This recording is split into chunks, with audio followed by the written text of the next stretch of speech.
2026 December లోపల Indian prime మినిస్టర్గా యోగి ఆదిత్యనాథ్ రావటం జరుగుతుంది.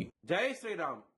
2022 నుంచి 2025 అక్టోబర్ వరకు మొత్తం 19 ప్రెడిక్షన్స్ అనేవి నేను చెప్పినట్టు జరిగినాయి.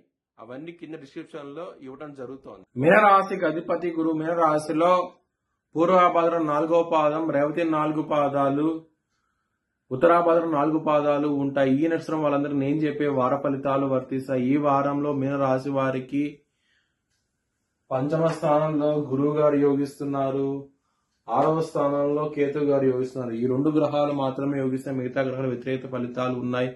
నవధాన్యాలు బ్రాహ్మణుడు దానం చేయండి, మంచి ఫలితాలు ఉంటాయి. సుబ్రహ్మణ్య స్వామి టెంపుల్కి వెళ్ళండి, ఇంకా మంచి ఫలితాలు ఉంటాయి. నవగ్రహ టెంపుల్కి కూడా వెళ్ళండి, ఇంకా మంచి ఫలితాలు ఉంటాయి.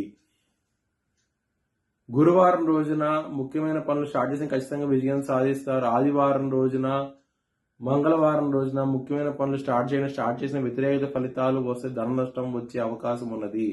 మీనరాశి వారికి కుటుంబాధిపతి అయిన కుజుడు 9వ స్థానంలో ఉండటం మూలం కుటుంబ పరంగా మాత్రం మంచి ఫలితాలు ఉంటాయి. 12వ స్థానంలో రాహు ఉన్నారు, లాభాధిపతి లగ్నంలో ఉన్నారు. ఈ గ్రహస్థితి ఉండటం మూలంగా సకాలంలో ధనం అనేది చేతికి అందదు, ఇబ్బంది పడే అవకాశాలు ఎక్కువగా ఉన్నాయి. లవర్స్ కి మాత్రం చాలా బాగుంటది. ఈ వారం అనేది మీ లవర్కి ప్రపోజ్ చేయండి, యాక్సెప్ట్ చేసే అవకాశాలు ఎక్కువగా ఉన్నాయి. శత్రువులు అనేవాళ్ళు చాలా అధికంగా ఉంటారు, ఇబ్బంది పట్టే అవకాశాలు ఎక్కువగా ఉన్నాయి. హెల్త్ పరంగా మాత్రం కొంచెం ఇబ్బందికరంగా ఉంటది. ఆరోగ్య సమస్యలు అనేది చాలా ఎక్కువగా ఉంటాయి.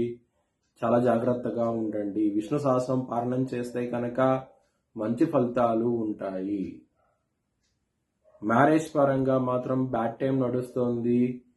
మీ పార్ట్నర్తో అండర్స్టాండింగ్ ప్రాబ్లమ్స్ ఉంటాయి ఈ వారంలో. దాని మూలంగా చాలా ఇబ్బందులు పడే అవకాశం ఉన్నది. బిజినెస్ పరంగా పెట్టుబడిని తగ్గించి పెట్టుకోండి, ఇబ్బంది పడే అవకాశాలు చాలా ఎక్కువగా ఉన్నాయి ఈ వారంలో. వృత్తిపరంగా మాత్రం మీకు చాలా ఇబ్బందులు ఉంటాయి. శని భగవానుడు 10వ స్థానాన్ని చూస్తున్నారు. దీని మూలంగా మీకు ఇబ్బందులు అనేవి ఎక్కువగా ఉంటాయి. వృత్తిపరంగా మాత్రం చాలా జాగ్రత్తగా ఉండండి. మీ భవిష్యత్ వివరాల కోసమై హెచ్చరించి తీశారని సంప్రదించండి. Please like, share and subscribe my channel.